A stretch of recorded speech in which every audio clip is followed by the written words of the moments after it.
sex and what matters about sex. But I think our Latif could expand into it and tell us more about it. Well, I just started looking into the book, and it's more focused on essential sense. Okay. So if I dive into the 7 ways of the mind, is your mind present when you're making love?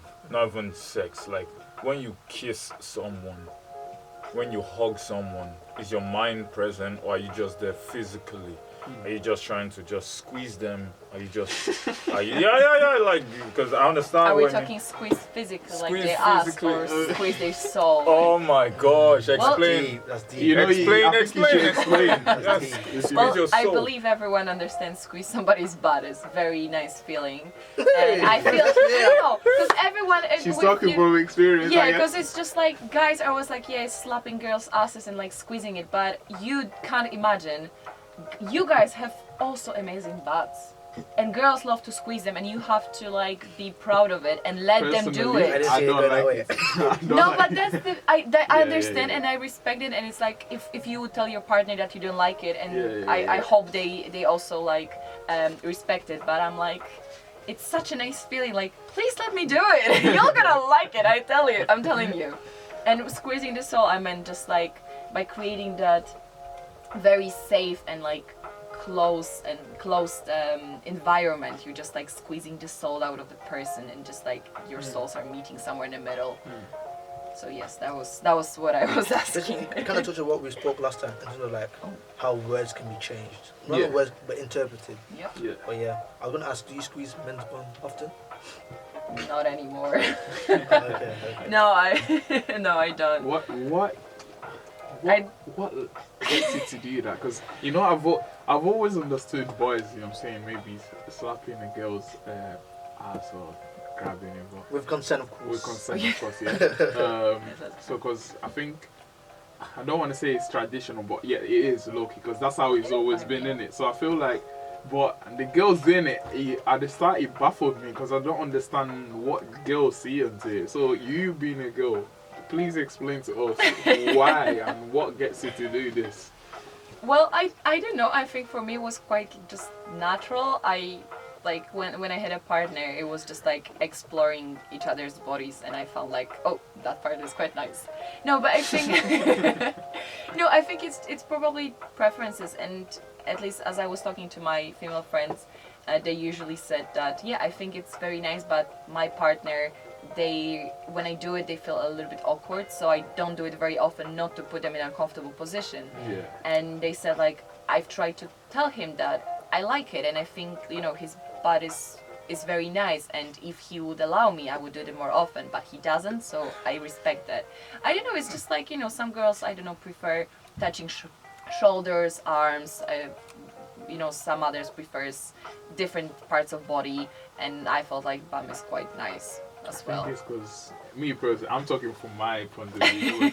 I think it's just when I feel like when a girl does it, just masculinity, I feel like it drops for a bit, and it's like, no, it shouldn't be. But that's me something. personally, anyways. So. But I understand, and I know that that's the issue a lot of guys have, and what I want to like, if I'm with someone, I just want to make them feel that this is the safe space, and what I do, I'm not gonna share with anyone. I'm not gonna tell exactly, oh, I did this and this with certain person. It's something that I enjoy, and that makes me feel like, I don't know, like excited, and I want my partner to feel excited about it as well. And if I see that they don't like it, I'm not gonna keep doing that. I'm just gonna stop and say like, that's the boundary, that's fine. I'm not gonna cross it. It's just like I found that girls, because of also like the biology, we do have a little bit like more fat, and our butt is a little bit like softer and like fluffy. That's why guys, you probably prefer to like squish it and squeeze it and like slap it, because it's a very funny feeling. But many, I believe, like you guys have a little bit more muscular, but that's also different feeling. Like I'm just like very soft and fluffy, and that's different feeling, which I personally think it's very nice. Yeah. Latif, do you have anything to say? I wanted to go back. Are you gonna add to it? No. I wanted to go back to what Lucy's saying about being present. I think being present, even as simple as not just physically, but emotionally, in terms of like conversation. Are you present? Are you actively listening to what the individual is saying? But yeah, I think very important. But yeah, Well, I was referring to the book by Philip Toshi Sudo. I think he is Japanese or she is Japanese, and I'll go into the 7 ways of the body because we're talking about contact. Yeah. The first subtext is entering. Entering, the way of entering is known through Zen saying, enter by form and exit from form. It has meanings in many ways. On one level, it describes a path of artistry, undertaking something new like painting, cooking, bedroom arts. So from this, with your body, do you believe when making love or showing intimacy, you should think of it as a form of art? Because the more meaning you give to your actions, the more life it has, in a sense. So it stops becoming what it originally was and becomes something new. So like in art, people like to paint each other, because I've heard of that. People like to exercise, do yoga together. People like to cuddle. Some people don't like cuddling, but I think cuddling does do. A hug has a significance, if that makes any sense. How do you guys see the art of body, accepting each other, getting used to your partner, the person you're with? I think it's very important. Like, first of all, it's understanding each other as well, because, like with art, everyone understands art differently. They enjoy different things. So I think it's the first step to understand each other and to like respect the partner as well. And what you've said about like the activities together, I think this is crucial in like a healthy relationship to make that connection, to build that, to build that bond between each other. And I think, of course, like you can spend time exactly the same thing every time. Like, okay, we come back from work, from university, we watch Netflix, let's say we have sex and then we go to bed. But it's getting too regular, to like the same every single time. So I think also switching those exercises when you do. You can cook together, you can go for a walk, you can go to the gym, you can go to the museum, cinema, restaurant, anywhere. I think that's also like keeping it, like changing it once in a while and keeping it interesting will also improve probably that intimacy and connection between partners. Quick question. Do you think if a couple has nothing in common, they should be together? If they're willing to learn, then they can still be together, because it's that willingness. Because I was reading this and it said submitting, being submissive to each other, basically letting go. So I see the reference to the body. The more you let go, the more into it you are. The more boundaries you have up, the less intimate you would be. So if you are not on the same, like say, wavelength, that doesn't mean you can't submit to each other's wavelength, creating a new relationship, a new area, brain connections.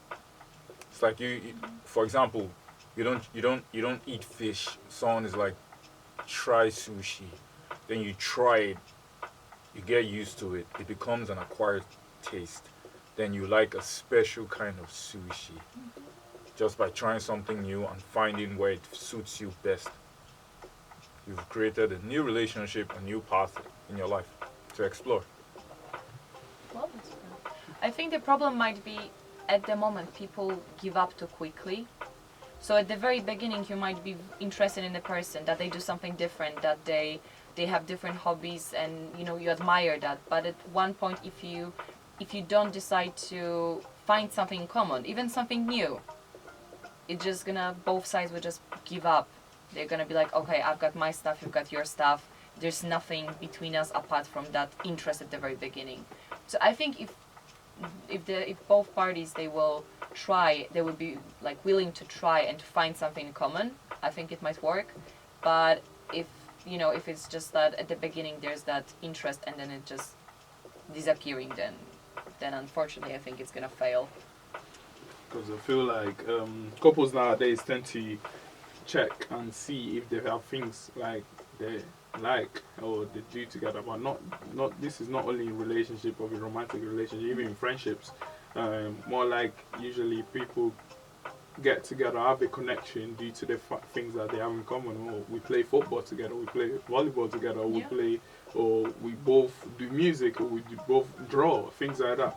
And I think, and as you said, people are not really willing to take that step outside or take that step outside their comfort zone to maybe build this connection and build this thing like together. And I feel like that's a really important key in relationship that a lot of people don't do. And because, as I said, you can learn and see a new path and what something that can lead you towards. Because sometimes I feel like there's something that can make you and the other person bond more than you don't really expect, and you sometimes you might need to go outside the box to find it and things like that. And yeah, so that's why I asked that question, to be honest. But I think it's also important to have something that only you're interested in, that you have that me time. Because right now everyone is very busy with their lives. I think it changed, like, 20, 30 years ago. Of course, people had to work as well and they had families and responsibilities. But right now it's like a very big race all the time. And at one point, people are just getting exhausted. They're just being exhausted that they have to take care of everyone around, but they don't have that one thing only they do. And I think it's very important in any relationship to respect that me time. That even if I have a partner, we have that, okay, let's say on Thursdays in the afternoon, I go for my volleyball training, you go for your football training. We meet I meet my friends, you meet your friends, and that's our own, like, me time. Yeah. And I think it's very, very important, and a lot of people forget about it, and then they put the frustration of not being able to spend time by themselves, they put that frustration on the partner, and that causes a lot of problems. So I think it's very important to have something in common that you can